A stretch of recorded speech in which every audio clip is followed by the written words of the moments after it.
C'est toujours un privilège, une énorme joie d'être dans la maison et dans la présence de notre Dieu. Et c'est toujours aussi une énorme joie de partager sa parole, parce que c'est la parole qui est la nourriture, qui nous donne la santé spirituelle. Dimanche passé, l'homme de Dieu, le pasteur Janvier Kunda, nous a parlé des preuves de la résurrection. Ce qu'il voulait nous faire comprendre, c'est que la résurrection de Jésus-Christ, ce n'est pas une fable, ce n'est pas un conte de fées, mais c'est une chose réelle, c'est un fait historique. Et il a regardé avec nous 3 preuves. Il nous a fait comprendre qu'il existe plusieurs preuves, mais nous ne pouvons pas les étudier toutes pendant une quarantaine de minutes. Et la première preuve, c'était la foi chrétienne. Si nous continuons à être chrétiens aujourd'hui, c'est justement parce que Jésus-Christ est ressuscité. Gamaliel a dit aux leaders des Juifs que laissez ces gens-là. Si cette affaire vient de Dieu, elle va avancer. Nous avons déjà vu beaucoup de gens se proclamer ici être des envoyés de Dieu. Et quelques années après, ce mouvement était totalement effacé. Ne vous faites pas de soucis pour eux, laissez-les. Si ça vient de Dieu, ça va avancer. Si ça ne vient pas de Dieu, ça va finir comme ça a commencé. Dieu merci, plus de 20 siècles après, ça avance. Preuve que Jésus-Christ est ressuscité. Et deuxième preuve, c'était la preuve des faits. Lorsque on est devant le juge, on montre des faits. Et pour condamner une personne pour meurtre, il faut qu'on voit le corps. Et ici, c'était le tombeau vide qui était une preuve. Dites-nous, où est allé le corps qui était dans ce tombeau? Oh bien, les disciples sont venus les dérober, mais les disciples étaient en place. On pouvait les accuser pour avoir dérobé le corps. Mais voilà que le juge, les Sanhédrins, n'ont jamais porté une seule accusation contre Pierre pour avoir dérobé le corps. Ils ne les ont même pas appelés pour venir témoigner où est le corps. Et pourquoi ils ne les ont pas appelés? C'est qu'ils étaient conscients que le corps était parti. Donc le tombeau vide est une preuve que Jésus-Christ est ressuscité. Et la troisième preuve, c'est la transformation même des disciples, de la vie des disciples. Vous vous imaginez un gars comme Pierre qui avait fui, qui s'était sauvé, revenir en force et dire cette fois-ci que je ne m'en vais pas? Il fallait qu'il y ait une raison. Un gars qui a juré devant une jeune dame, il a juré que je ne connais pas cet homme-là, revenir quelques jours après et tenir tête au Sanhédrin, au plus haut tribunal religieux des Juifs, leur dire que jugez vous-même, c'est qu'il y avait une raison. Amen. Voilà les 3 éléments que l'homme de Dieu a regardé avec nous pour nous encourager encore à croire que Jésus-Christ est ressuscité, et c'est ça même le fondement de la foi chrétienne. Vendredi, l'homme de Dieu, le pasteur Papi, nous a entretenu sur la foi du disciple à l'épreuve. Et c'était pour nous faire montrer qu'effectivement, lorsqu'on devient disciple, il faut s'attendre au fait que votre foi sera mise en épreuve. Et il a regardé avec nous 3 petites choses. La première chose, il nous a fait comprendre que l'épreuve fait partie intégrante du vécu de la foi chrétienne. Qu'est-ce que cela veut dire? Cela veut dire qu'à partir du moment où tu deviens chrétien, tu dois t'attendre à traverser des épreuves. Tu es déjà prévenu. Deuxième élément, il nous a fait comprendre que Dieu ne nous abandonne pas dans les épreuves. Et dans ces mots, il a dit que ce Dieu-là, il partage avec nous nos épreuves et il les atténue. Pour te dire que s'il t'arrive de traverser des moments d'épreuve, au moins il y a quelque chose que tu peux sceller dans ton cœur, c'est que Dieu est avec toi. Je me rappelle le récit d'une personne qui avait raconté une petite histoire, qu'il a eu une vision, et dans la vision, Dieu lui disait que j'étais toujours avec toi pendant tout ton séjour sur la terre, et pour preuve, partout où il passait, quand il marchait seul, mais il y avait 4 empreintes des pieds, pour dire que tu n'étais pas seul. Mais rendu à un certain niveau, le gars a vu qu'il n'y avait que 2 empreintes de pieds. Et il a demandé à Dieu, alors, comme là il y a 2 empreintes, c'est que tu m'avais abandonné. Dieu lui a dit, non, non, non, non, non, non, je ne t'avais pas abandonné. Là, tu étais dans les épreuves, tu étais incapable de résister et je t'avais porté. Donc, les 2 plantes que tu vois là, ce sont mes plantes à moi, ce n'est pas à toi. Pour dire qu'effectivement, Dieu ne nous abandonne pas, même lorsque nous traversons les plus grandes épreuves, il est toujours avec la raison pour laquelle, toujours, nous sortons vainqueurs dans les épreuves parce que nous bénéficions de l'appui de notre Dieu. Et la troisième chose qu'il a regardé avec nous était de nous faire comprendre que tout chrétien doit être préparé à affronter les épreuves. Et dans ces mots, il a dit que tout chrétien doit se tenir prêt pour l'épreuve, comme il se tient prêt pour le temps de la fin, comme il se tient prêt pour la venue de Jésus-Christ. Nous sommes prêts pour l'enlèvement de l'Église, nous devons aussi être prêts pour les épreuves, parce que si on est prêt, on va alors les affronter. Mais si on n'est pas prêt, on sera pris par surprise et on risque de chavirer. Que Dieu bénisse ses serviteurs pour ce travail précieux. Aujourd'hui, nous restons quasiment dans la même lignée des épreuves et nous allons parler de la foi et de la persévérance. Nous allons parler de la foi et de la persévérance. Et l'objectif que nous poursuivons est simple, c'est de vous encourager à associer la persévérance à votre foi afin de permettre à Dieu d'accomplir dans votre vie les promesses qui touchent à votre situation. Je répète, nous voulons vous encourager à associer la persévérance à votre foi et cela va permettre à Dieu de réaliser ses promesses dans votre vie, lesquelles promesses touchent à votre propre situation. Nous avons dans la Bible de nombreuses promesses divines. Ces promesses couvrent quasiment tous les domaines de la vie humaine. Il y a des promesses relatives à nos besoins matériels. Il y a des promesses relatives à nos besoins financiers. Il y a des promesses relatives à nos besoins physiques. Il y a des promesses relatives à nos besoins spirituels. Il y a des promesses relatives à nos besoins familiaux, à nos besoins matrimoniaux. Bref, nous avons dans la Bible des centaines de promesses qui couvrent l'ensemble de notre vie, tous les chapitres de notre vie. Alors, selon la situation que vous traversez, vous aurez dans la Bible certaines promesses qui sont adaptées à votre situation. Et vous trouverez d'autres promesses qui ne sont pas adaptées à votre situation. Par exemple, la Bible dit que je veux aussi que les jeunes se marient, qu'ils aient des enfants. Ça, c'est une promesse biblique. C'est une parole de Dieu. Mais moi, je suis déjà marié. J'ai déjà des enfants.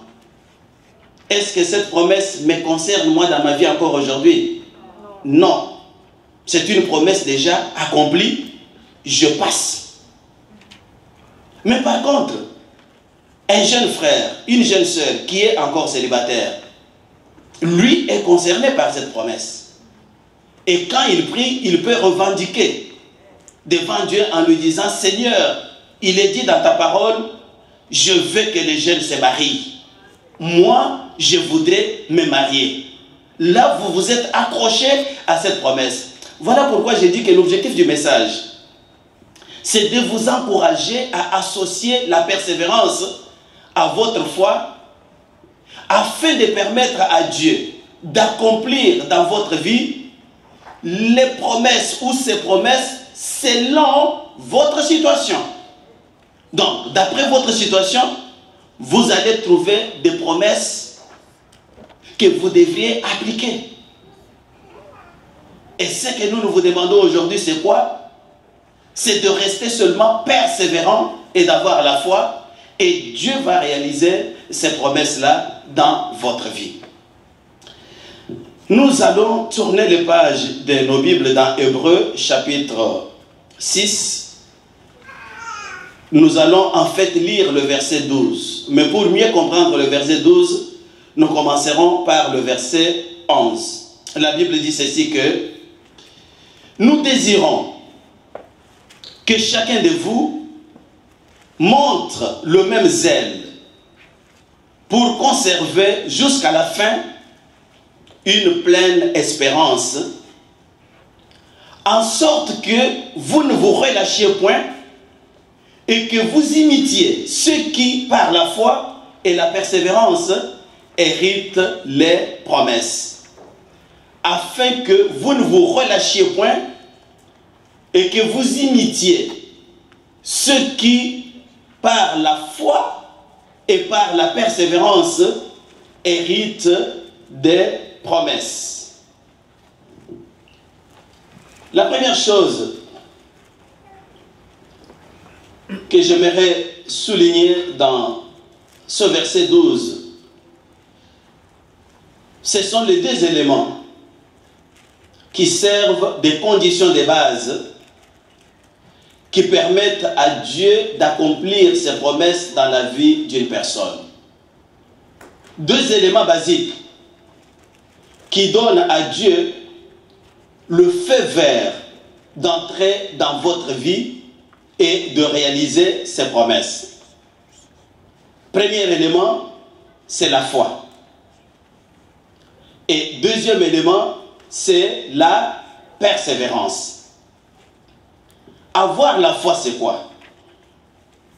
J'aimerais aujourd'hui vous dire que avoir la foi, c'est comprendre et accepter que Dieu existe et qu'il est capable de réaliser ses promesses. Je répète, avoir la foi, c'est comprendre et accepter que Dieu existe et qu'il est capable de réaliser ses promesses. Il y a quelques semaines, je pense que j'avais donné un message ici dans lequel j'avais beaucoup insisté sur le preuve de l'existence de Dieu. Je me rappelle vous avoir parlé de la preuve de causalité et je me rappelle aussi vous avoir parlé de la nature comme preuve, ce que nous voyons, puisque derrière chaque tableau, il y a un peintre. Et après la prédication, ma fille Ornella est venue me voir là au Belgique et papa, j'ai suivi une émission de télévision, il y avait un débat entre un pasteur et un scientifique sur l'existence de Dieu. Le scientifique a parlé pendant très longtemps. Il a démontré plusieurs théories scientifiques. Il a montré les cartes de l'univers et il est arrivé à la conclusion telle que Dieu n'existe pas. Il a montré toutes les preuves scientifiques. Alors, quand c'est arrivé le tour du pasteur, le pasteur lui a dit, j'ai juste une petite minute. Je te pose une question. Monsieur le savant, peux-tu me dire si tu connais tout de l'univers? Le savant a dit, non, je ne connais pas tout de l'univers.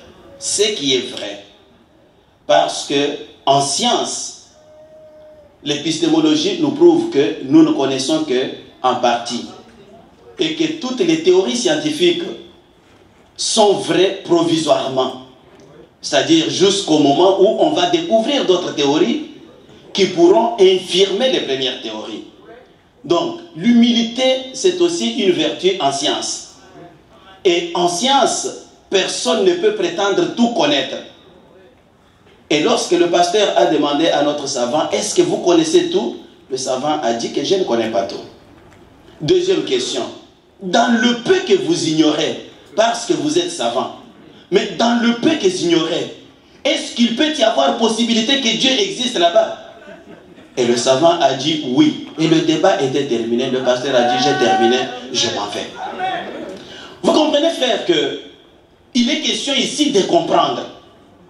Lorsque je parle de la foi, mes frères, mes sœurs, j'ai toujours l'habitude de vous dire que la foi chrétienne n'est pas pour les imbéciles, mais c'est pour des êtres intelligents. Nous devons d'abord comprendre, chercher à comprendre. Même si on dit que Dieu existe, cherche à comprendre qu'est-ce qui vous pousse à dire que réellement Dieu existe. Eh bien, après avoir compris maintenant, vous devez accepter. Le savant a compris que dans le peu de choses qu'il ignorait, il y avait possibilité que Dieu existe. Mais le savant n'a pas accepté que Dieu existe. C'est que le savant s'est disqualifié. Il n'a pas eu la foi. Mais avoir la foi, c'est d'abord comprendre. Et ensuite accepter que Dieu existe et qu'il est capable de réaliser tout ce qu'il dit. Parce que si Dieu existe, c'est qu'il est puissant. Assez puissant pour réaliser tout ce qu'il dit et tout ce qu'il a annoncé, tout ce qu'il a promis. Voilà ce que moi j'entends parfois ce matin. Deux éléments basiques pour permettre à Dieu d'intervenir dans votre vie et d'accomplir ses promesses. Premier élément, la foi. Deuxième élément, la patience. Avoir la patience, c'est quoi? Avoir la patience, c'est user de patience pour poursuivre jusqu'à la fin une action malgré les épreuves. Je répète, user de la patience pour poursuivre jusqu'à la fin une action malgré les épreuves, malgré les combats. Vous savez que la Bible dit que mieux vaut la fin d'une chose que son commencement. C'est-à-dire quoi? C'est-à-dire que dans la vie, nous devons toujours être orientés vers la fin, vers l'objectif de ce que nous poursuivons. Et si vous continuez à vous accrocher à votre objectif jusqu'à son accomplissement, alors vous êtes un homme persévérant. Mais si vous lâchez prise en cours de route, c'est que vous avez perdu la persévérance. Persévérer, en fait, c'est quoi? Persévérer, c'est refuser de se décourager. C'est refuser d'abandonner. C'est refuser de lâcher avant d'avoir atteint l'objectif que vous poursuivez. Et cela malgré les épreuves. Imaginez que vous êtes allé à l'université. Ça me rappelle justement mon cas. Lorsque je suis entré à l'université, la première interrogation, je me rappelle encore que c'était en didactique, et le professeur s'appelait Mwepou. Pas 8 sur 20. Donc je commence moi avec un échec. À partir de ce niveau, je pouvais déjà me décourager parce que je sentais que j'étais secoué au-dedans de moi-même. Mais quel va être l'avenir? Comment va être l'avenir si je commence comme ça? Mais ce n'est pas encore la fin. Ça, ce n'est que le début. Lorsque on est allé dans des internats pour étudier, le premier soir, vous vous imaginez, vous ne voyez plus maman, vous ne voyez plus papa, ça peut passer. Mais quand vous allez au restaurant, on vous présente un morceau de bougari comme ça. Vous vous dites que mais, chez moi, c'était un bol. Et quand vous, après avoir balancé 3-4 bouchées, il n'y a plus rien, c'est comme si vous n'aviez rien fait. Mais vous êtes encore au mois de septembre. Vous vous dites, si cet exercice sera répété chaque jour, jusqu'au mois de décembre, qu'est-ce que je serai? Il y a des gens qui ont abandonné, qui ont dit non, je ne peux pas tenir. Mais il y en a d'autres qui ont décidé de persévérer, de dire, je suis venu ici avec un objectif, étudier et terminer. Vous arrivez, ce sont les anciens qui vous accueillent. On va vous bléir, on vous coupe les cheveux, on vous frappe, on vous fait rouler dans le bout comme un cochon. Et il y en a qui se disent, mais toi, ce petit, lorsque on était ailleurs, est-ce que tu pouvais m'importuner? On vient m'importuner ici à cause des études. Allez, je m'en vais. Il ferme la valise, il s'en va. Mais nous parlons ici de la persévérance. Et la persévérance, c'est la vertu des vainqueurs dans tous les domaines de la vie. Que vous soyez dans le sport, si vous n'êtes pas persévérant, vous ne serez jamais vainqueur. Que vous soyez à l'université, si vous n'êtes pas persévérant, vous ne serez jamais vainqueur. Même en politique, si vous n'êtes pas persévérant, vous ne serez jamais vainqueur. L'histoire la plus récente, c'est l'histoire de Donald Trump.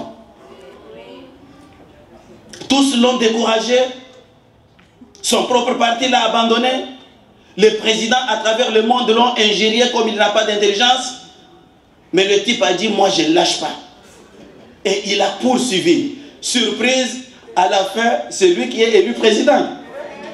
Et ceux qui avaient mal parlé de lui sont dans la confusion. Et il est là, on peut parler, on peut critiquer. Il est encore là pour 4 ans full.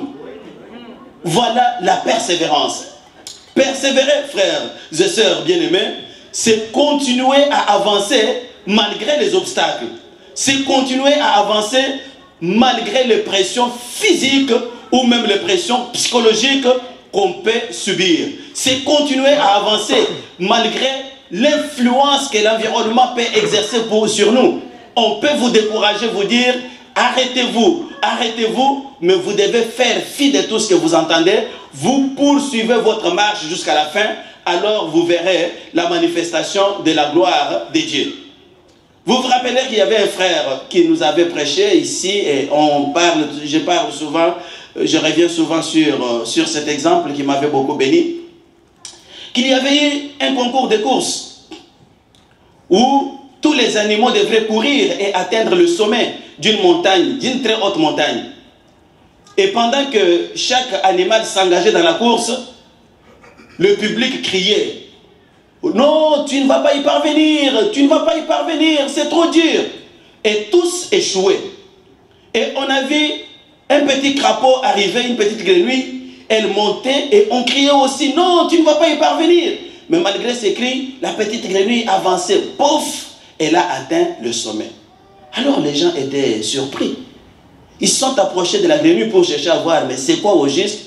Ils se sont aperçus que la grenouille était sourde, qu'elle n'entendait pas. Pour dire quoi? Pour dire que vous êtes persévérant, vous voulez atteindre votre objectif, résistez à toutes les influences négatives autour de vous.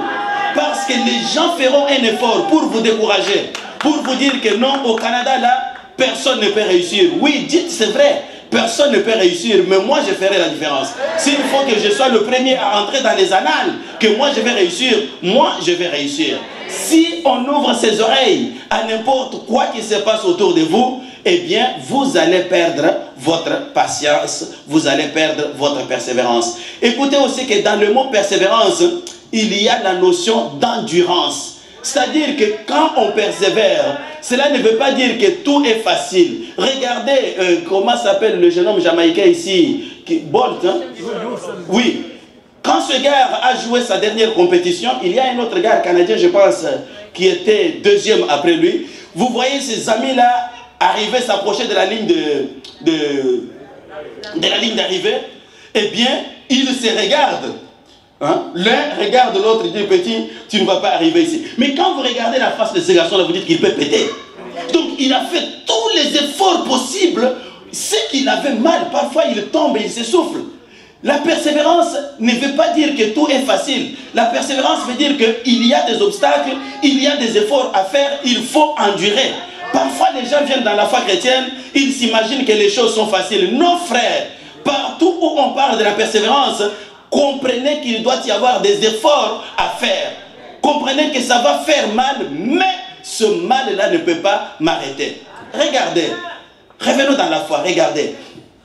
La Bible nous dit dans Éphésiens chapitre 6 que Dieu nous a dotés de toute une arsenal d'armes spirituelles, vrai ou faux? Eh bien, nous avons beaucoup des armes. Ce qui fait que quand vous croyez au Seigneur Jésus-Christ, l'une des premières choses que le Saint-Esprit vous donne, il vous dit, Kunda, prends. voici ton épée, voici ta casque, voici ton bouclier, voici tes bottes, il te donne. Mais réfléchissons un peu. Vous venez de voyager aujourd'hui, vous quittez le Canada et puis vous, pour un séjour en Chine, vous arrivez en Chine, mon frère Oscar vient t'accueillir, il dit ah bon, maman Anto, vous êtes venu ici, merci maman, bienvenue, le pays est bon. Voici votre chambre d'hôtel et puis voici la cuisine. Avant de partir, Oscar sort une Kalachnikov. Maman, tenez ça. Et il part. À quoi allez-vous penser?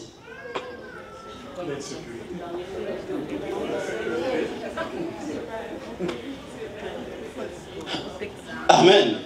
Oui, il vous a donné à manger, vous avez mangé, vous avez un beau lit, mais avant de partir, il dit, tenez, voilà comment on manipule une Kalachnikov. En tant que personne intelligente, vous allez comprendre, ah, ce pays est dangereux et on m'a armé pour que je puisse me défendre. Mais lorsque vous venez dans la foi et Dieu vous donne des armes, qu'est-ce que vous comprenez par là?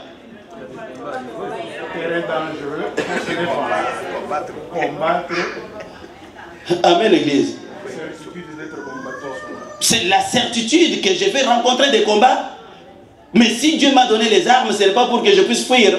C'est pour que je puisse résister et combattre. C'est bien clair, frère. Je vais vous faire comprendre une autre chose. Que la foi et la persévérance, ce n'est pas la même chose. La foi, c'est la foi.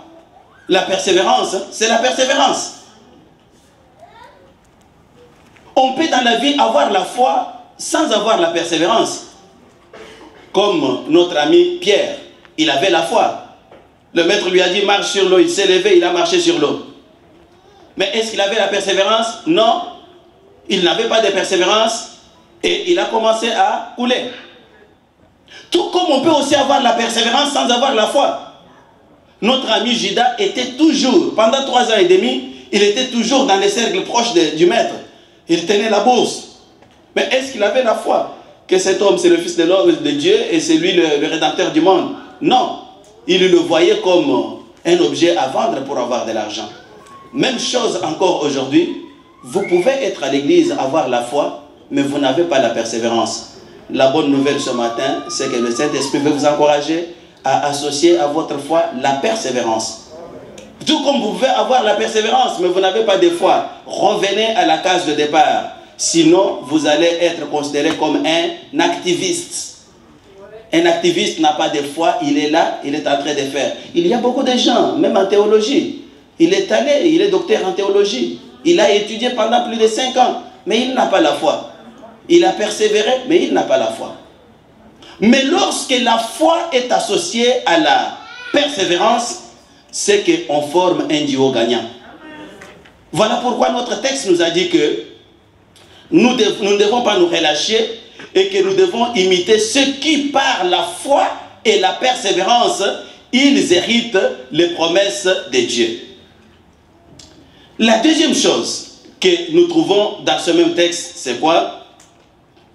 C'est l'exhortation à imiter les hommes et les femmes qui ont réussi à associer la persévérance à leur foi et qui ont vu les promesses de Dieu s'accomplir dans leur vie.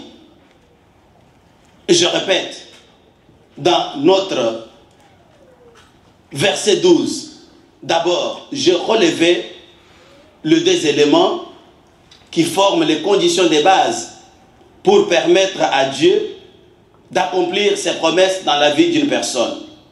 Et maintenant, je vous fais comprendre que toujours dans ce même verset, l'Esprit de Dieu nous exhorte, nous encourage à imiter les hommes et les femmes qui nous ont précédés dans la foi, mais qui ont pris soin d'associer la persévérance à leur foi et qui ont été sanctionnés par la gloire de l'Éternel dans leur vie. Nous devons les imiter parce que Dieu ne fait pas discrimination d'hommes. Et que s'il a agi ainsi avec les autres, il fera de même avec nous si nous aussi nous associons à notre foi la persévérance. Je vais regarder avec vous 3 exemples ou 3 cas. Le premier exemple de quelqu'un qui a associé à sa foi la persévérance, c'est notre frère Abraham, qui est notre père dans la foi. Je ne veux pas vous parler de la foi d'Abraham parce que vous la connaissez très très bien. Vous êtes déjà enseigné sur la foi d'Abraham, comment il a patienté pendant 25 ans pour recevoir le fils de la promesse, comment il est même allé jusqu'à la montagne pour offrir ce fils. Abraham, il est notre père dans la foi. Mais je vais attirer votre attention sur un détail que nous lisons dans Hébreux chapitre 6, versets 13 et 14. La Bible dit que lorsque Dieu fit la promesse à Abraham, ne pouvant jurer par un plus grand que lui, il jura par lui-même et dit, certainement je te bénirai et je multiplierai ta postérité. Verset 15.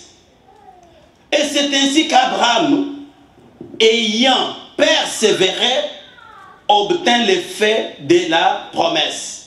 Je répète, c'est ainsi qu'Abraham, ayant persévéré, Abraham n'était pas seulement un homme de foi, il était aussi un homme de persévérance. Donc Abraham a réussi à associer à sa foi la persévérance. C'est ainsi que le résultat a été quoi? Il a été béni, il a vu la promesse de Dieu s'accomplir dans sa vie. De même, mon frère, ma soeur, si Dieu a accompli sa promesse dans la vie d'Abraham, parce qu'Abraham a associé la persévérance à la foi, de même, c'est Dieu là va accomplir sa promesse dans ta vie, si tu associes à ta foi la persévérance, c'est-à-dire si tu ne lâches pas, c'est-à-dire si tu n'abandonnes pas, c'est-à-dire si tu t'accroches à ton objectif en croyant du fond de ton cœur que le Dieu qui a donné la promesse, il est aussi capable de l'accomplir, alors Dieu accomplira cette promesse dans ta vie. Le deuxième exemple, c'est l'exemple d'Élie le prophète.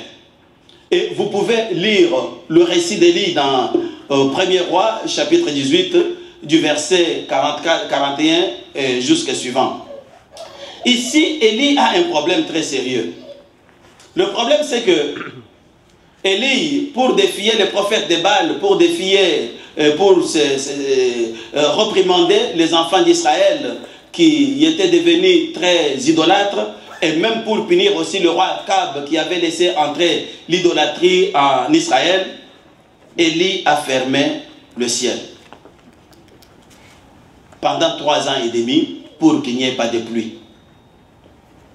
Vous connaissez l'histoire. Mais au bout de ces 3 ans et demi, Élie a eu besoin de rouvrir le ciel. Pour fermer le ciel, c'était facile. Pas le ciel fermé. Mais pour ouvrir, nous observons une chose. Que Élie est allé sur le sommet du mont Carmel.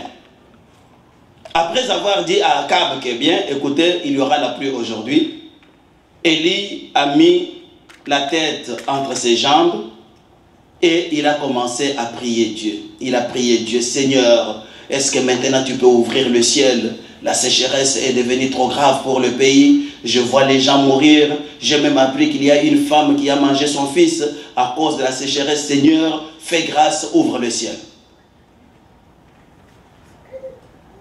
Et quand il a fini de faire sa prière, il a envoyé son serviteur. Va voir du côté de la mer. Est-ce que la pluie arrive? Il leur revient et dit non, il n'y a rien. Et il pouvait dire que ce n'est pas le temps de Dieu. Il pouvait rentrer chez lui et dire, ben, on verra cette affaire quand Dieu l'aura voulu. Mais voilà qu'Élie ne s'est pas déplacé de là où il était. Il est rentré encore en prière. Seigneur, je te supplie, je te supplie, je te supplie, fais pleuvoir. Amen. Jeune homme, va encore. Il va, il n'y a rien. Élie n'a pas quitté la montagne. Il est resté encore. Il a prié. Troisième fois, vas-y. Il est parti, il n'y a rien. Quatrième fois, il n'y a rien. Cinquième fois, il n'y a rien. Sixième fois, il n'y a rien. Septième fois, ah oui, prophète, je vois une nuée comme la paume des mains. Même si on lui a dit qu'elle était petite, il a dit, ça y est, c'est que Dieu a répondu à ma prière. Réfléchissons. Si Élie s'était arrêté à la deuxième fois, est-ce qu'il y aurait eu la pluie? S'il s'était arrêté à la cinquième fois, est-ce qu'il y aurait eu la pluie? Qu'est-ce qui vous prouve que Élie était décidé à s'arrêter à la septième fois? Peut-être qu'il allait demeurer encore dans la prière jusqu'à 10, 15, 20 fois. C'est ça la persévérance, mes frères, mes sœurs. Le problème que nous avons avec les chrétiens aujourd'hui, c'est que, comme nous vivons au milieu de la génération fast-food, on veut que tout soit pressé. C'est-à-dire, quand je prie, il faut que ça soit là, pas, ça arrive. Non, Dieu n'est pas un magicien. Et puis, Dieu est souverain. Écoutez, frère, écoutez, nous n'allons pas forcer la main de Dieu. Dieu intervient quand il veut. Mais il veut nous voir faire ce que lui veut. Il y a certaines personnes, la bénédiction peut devenir même source d'apostasie. On en connaît. Des gens qui ont secoué, Dieu j'aime, Dieu a donné, immédiatement, c'est fini, la personne a lâché Dieu. Nous avons déjà raconté l'histoire, je ne cesse de revenir sur cette histoire qui me fait toujours rire, d'un jeune homme qui est venu ici nous voir, nous étions encore chez les latinos ici au sous-sol. Je ne l'avais jamais vu auparavant. Il a eu le téléphone de l'église et il a appelé, bon, pasteur, je m'appelle tel, je voudrais vous rencontrer, j'ai un problème grave. Que voulez-vous, c'est la tâche pastorale. Viens frère. Je suis venu au bureau, j'ai rencontré le jeune homme. Le jeune homme me dit, pasteur, j'ai le sida, je veux mourir. Est-ce que vous pouvez prier pour moi? Est-ce que tu as été à l'hôpital? Il dit que non, j'ai le sida.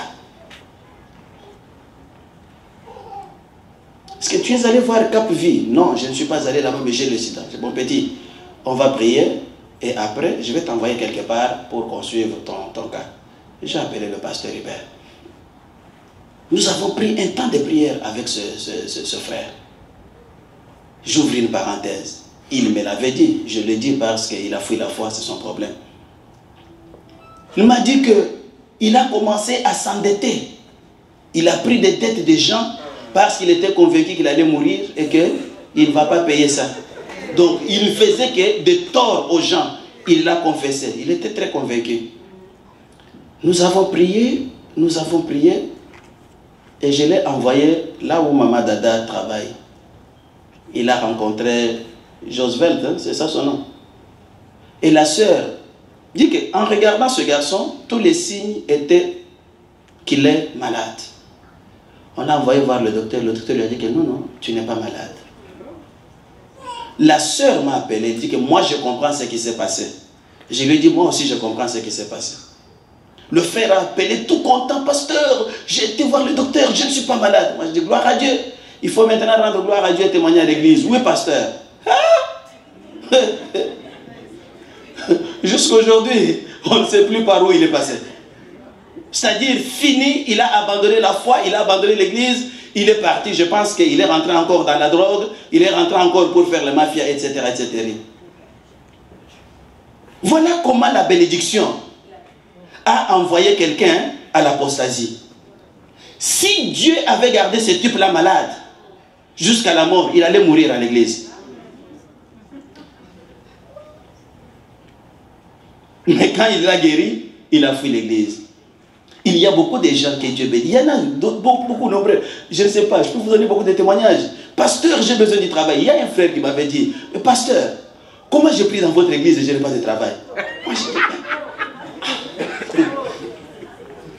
c'est une histoire vraie, je vous dis, sauf que je ne vais pas vous donner le nom de la personne. Moi, je dis, ah, frère, c'est Dieu qui fait, ce n'est pas moi. Prions Dieu. On a prié, Dieu lui a donné le travail. Dans les jours qui ont suivi, frère, je ne te vois pas à l'église. Pasteur, boulot. Frère, je ne te vois pas à l'église. Pasteur, travail. Pasteur, travail. Fini. Aujourd'hui, il n'est même plus sur la liste des membres de l'âge. Hein? Je le vois seulement sur Facebook. Il n'est plus sur la liste des membres de l'âge. Pourquoi? À cause du travail. Vous voyez? Parfois, Dieu peut ralentir les choses en attendant le temps favorable. Le temps où vous allez devenir mature pour supporter ce qu'on va vous donner. On peut vous donner quelque chose qui est plus grand que votre gorge. Vous ne saurez pas l'avaler, vous ne saurez pas le vomir non plus. Et pendant ce temps, qu'est-ce que Dieu attend? Dieu attend que nous puissions persévérer. Élie a persévéré et Dieu s'est glorifié en lui donnant ce qu'il voulait. Le troisième exemple que je vous donne, c'est l'exemple du paralytique de la piscine de Bethesda que nous trouvons dans Jean chapitre 5. La Bible nous dit qu'il y avait à Jérusalem, près de la porte de Brebis, une piscine qui s'appelait en hébreu Bethesda, et il y avait dans les portiques du temple, autour de cette piscine, beaucoup de malades. Il y avait des aveugles, il y avait des paralytiques, il y avait ceux qui avaient le cancer des foie, le cancer des poumons, toutes sortes de malades. Alors, la chose était telle que, de temps en temps, on ne dit pas chaque jour, à telle heure, non, de temps en temps, un ange de Dieu descendait dans la piscine. Et lorsque l'ange descendait dans la piscine, la personne qui plongeait, la première dans la piscine, était instantanément guérie, quelle que soit sa maladie. Mais la Bible nous dit que là, il y avait un homme malade depuis 38 ans. Là, il y avait un homme malade depuis 38 ans. 38 ans, ce n'est pas 3 jours faits. Abraham a attendu 25 ans. Mais ici, il est resté là-bas pendant 38 ans. Qu'est-ce que nous trouvons dans cet homme? 1, il avait la foi. Et 2, il avait la persévérance. Il avait la foi parce qu'il croyait que le jour où moi je vais plonger dans l'eau, je serai guéri.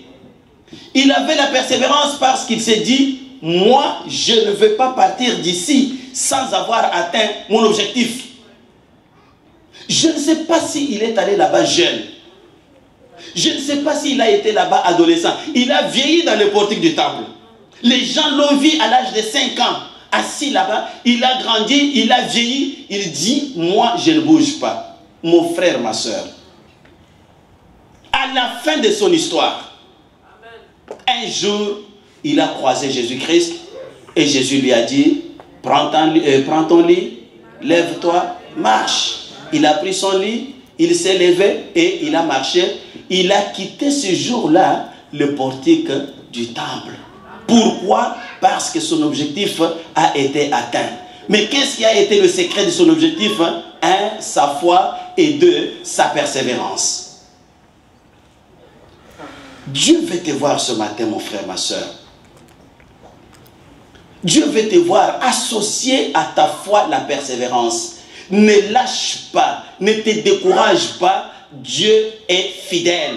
Attends ton temps va venir.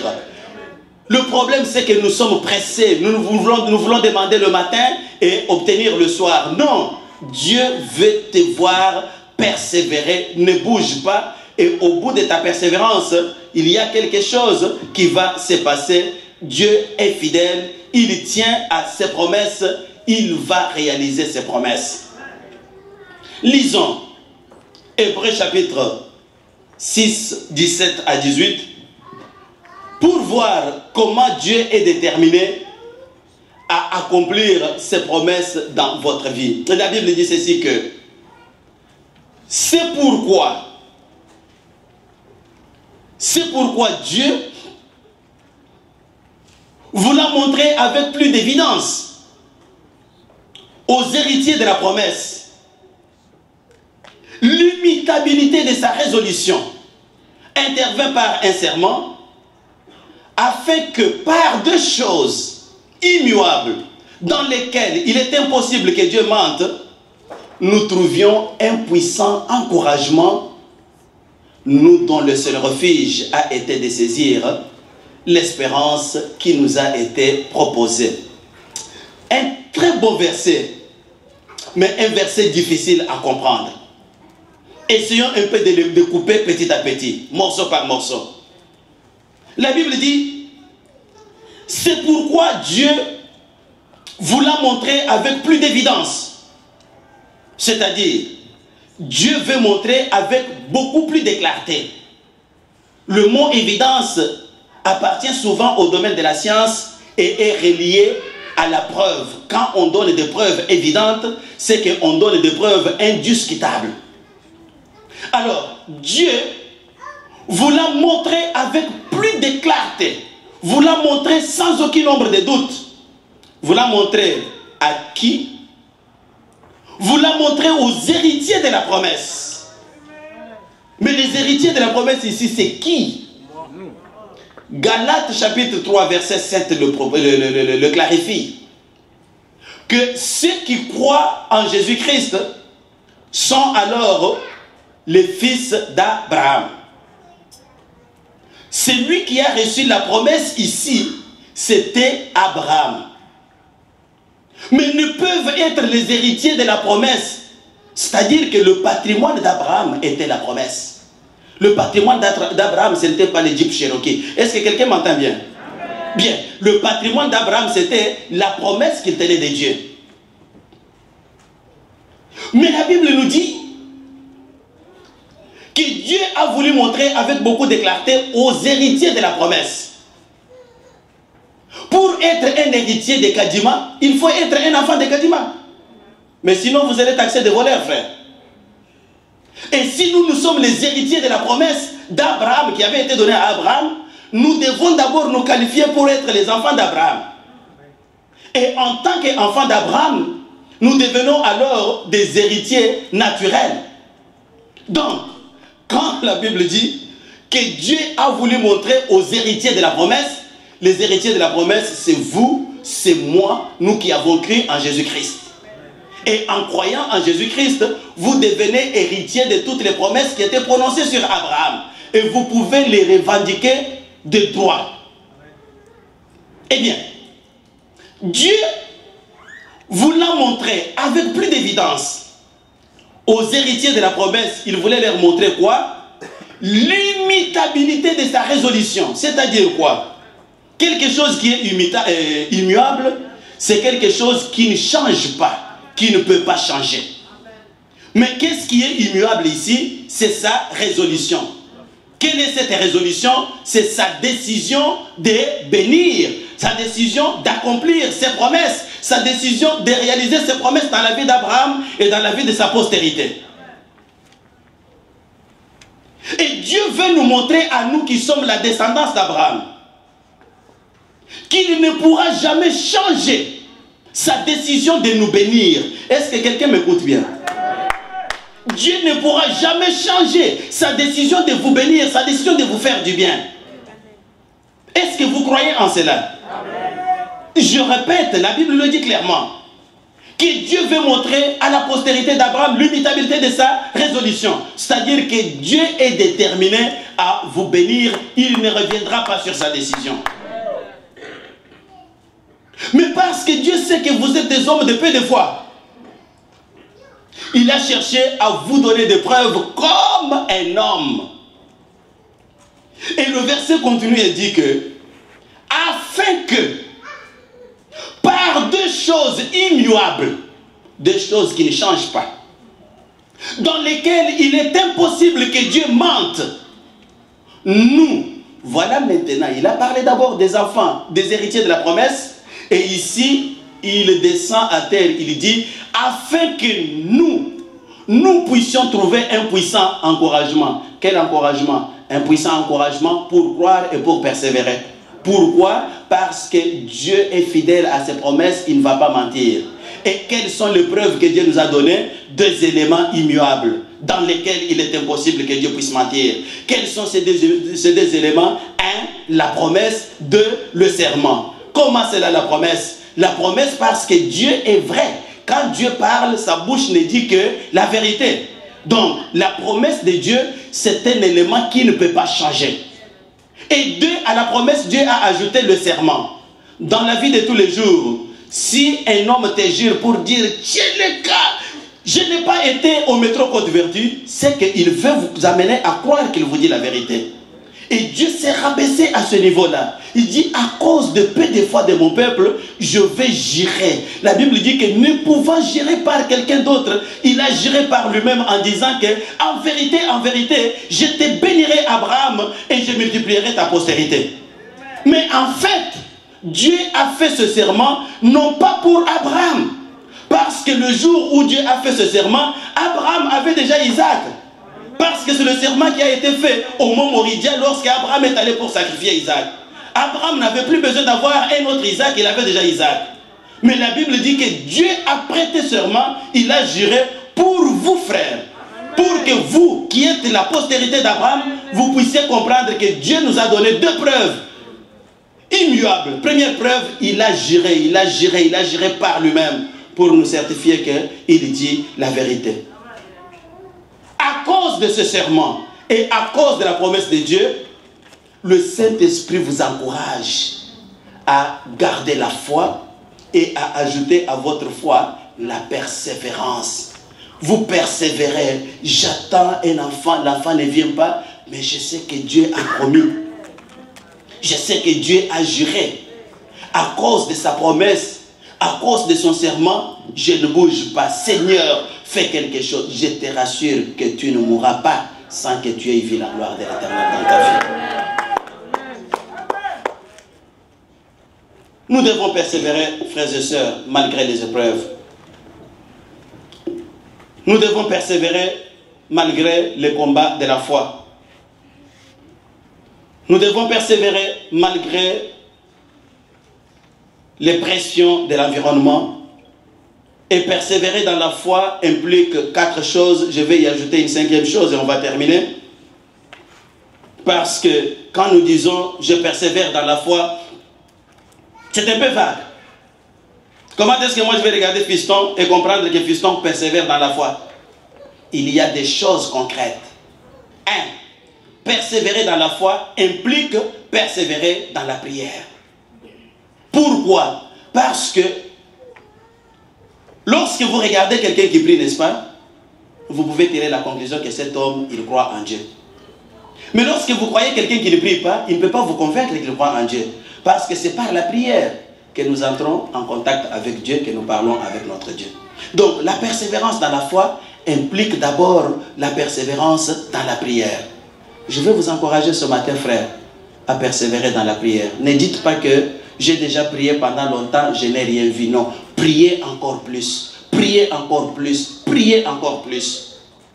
La persévérance dans la foi implique deuxièmement la persévérance dans l'enseignement. Dans l'église primitive, il disait qu'ils étaient persévérants, ils persévéraient dans l'enseignement des apôtres. Pourquoi? Il y a un homme qui nous avait prêché dans cette église et qui avait donné une très bonne illustration. Que la prière et les paroles, c'est comme les 2 ailes d'un avion, d'un oiseau.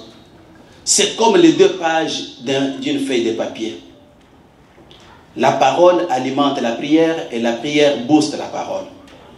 Quand vous priez, vous avez les révélations dans la parole. Il y a beaucoup de gens qui attendent toujours la rhéma. Parce qu'aujourd'hui, les gens aiment bien les gros mots. Quand on prêche, on dit la rhéma, là tout le monde bouge. C'est bien. Mais où est-ce que vous allez avoir la rhéma de Dieu? Si vous n'êtes pas dans la prière, Dieu ne peut rien vous révéler dans sa parole. Mais quand vous êtes dans la prière, vous pouvez lire exactement. Dieu dépose quelque chose dans votre pensée qui devient votre rhéma. Donc, conjugaison de la prière et de la parole. Et quand on parle de la persévérance dans la parole, c'est que chaque jour que Dieu a créé, ne fût-ce qu'un verset, je vais le lire pour alimenter ma foi. Voilà pourquoi quand on donne des enseignements bibliques, venez frères, venez vous alimenter dans la parole. C'est ça, ce qui prouve votre persévérance et votre détermination. Le 3e élément, persévérer dans la foi, c'est persévérer dans l'amour fraternel. Dieu est amour. Vous ne pouvez pas convaincre quelqu'un, surtout pas un païen, que vous priez Dieu si vous n'aimez pas votre frère. Aimez la personne qui est à côté de vous et persévérez. Faites du bien à tous, même si on se moque de vous. Vous pouvez donner de l'argent à quelqu'un et il se moque de vous. Dites que Dieu soit béni. La Bible dit que heureux serez-vous lorsqu'on vous injuriera. Heureux serez-vous lorsqu'on vous persécutera. Heureux serez-vous lorsqu'on dira faussement de vous toutes sortes de mal à cause de moi. Réjouissez-vous et soyez dans l'allégresse. Même si on se moque de vous, vous continuez à faire du bien. Persévérez à faire du bien. Et le quatrième élément, c'est persévérer dans le service chrétien. Il y a une de mes filles ici dans la salle. C'est la jeune fille ici. Edwige, mets-toi debout, ma fille. Edwige. Cette fille m'a surpris depuis qu'elle est venue ici à l'église. C'est la famille Nganga qui l'a invitée. C'est fini, tu peux t'asseoir. Alors, quand j'ai eu à m'entretenir avec elle, je lui ai posé, comme on pose la question à tous les nouveaux arrivants, comment avancent vos affaires? Oh papa, j'ai déjà été entendu à l'immigration, j'attends les résultats. Dieu soit béni. Mais qu'est-ce qui m'a marqué? Ce qui m'a marqué, c'est que presque tous les samedis, quand il y a des rencontres ici, je vois cette fille et elle fait le ménage. Mais elle vient d'arriver. Comment elle a été connectée immédiatement avec l'équipe de ménage et elle est fidèle. Elle est en train de nettoyer l'église. Elle part, elle nettoie, elle part. Quand je la vois, je dis, mais Seigneur, bénis cette fille. Tellement que je n'avais pas de nouvelles. Je pense que soit dimanche passé, je l'appelle, dis viens, ton dossier est où? Elle sourit. Papa, depuis le mois de janvier où on m'a entendu, j'ai attendu la réponse 4 mois après. Et là, on venait de me répondre, c'est positif. Je voudrais vous faire observer une chose. Cette fille pouvait se dire, mais écoute, je vais prier, je vais faire le ménage. Mais tout le monde attend 3 semaines là. Je suis déjà à 4 mois. Qu'est-ce qui va se passer? Elle peut baisser les mains, elle peut relâcher. Mais la persévérance va faire que je continue à persévérer. Et comme je suis engagé dans le service, je continue à persévérer dans le service chrétien. La tâche que Dieu m'a donnée, je la fais. Et Dieu qui voit du haut du ciel, il sait balancer le cœur des hommes. Il dit, c'est maintenant le temps. Et aujourd'hui, elle peut sourire, elle peut rire, elle peut dire, Dieu m'a béni. Frères, sœurs, tant que vous n'avez pas encore vu ce que vous avez demandé, si vous faites un service, persévérez dans le service. Si vous prêchez, persévérez dans la prédication, persévérez dans la prière, persévérez dans la chanson. Un jour viendra où Dieu va vous visiter. Ne vous dites pas que non, j'ai servi pendant des années, je ne vois rien, je prends d'abord un break. Non, il n'y a pas de break à prendre. Dieu va vous exaucer, il a besoin que vous puissiez continuer. Le dernier élément que j'ajoute, c'est la persévérance dans la sainteté.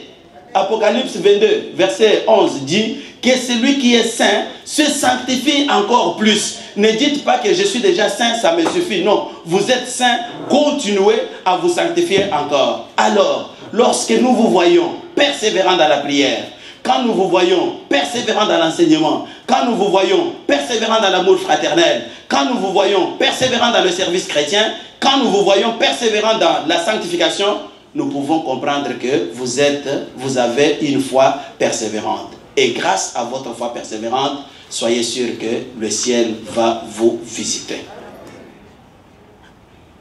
On va se tenir debout, nous allons prier.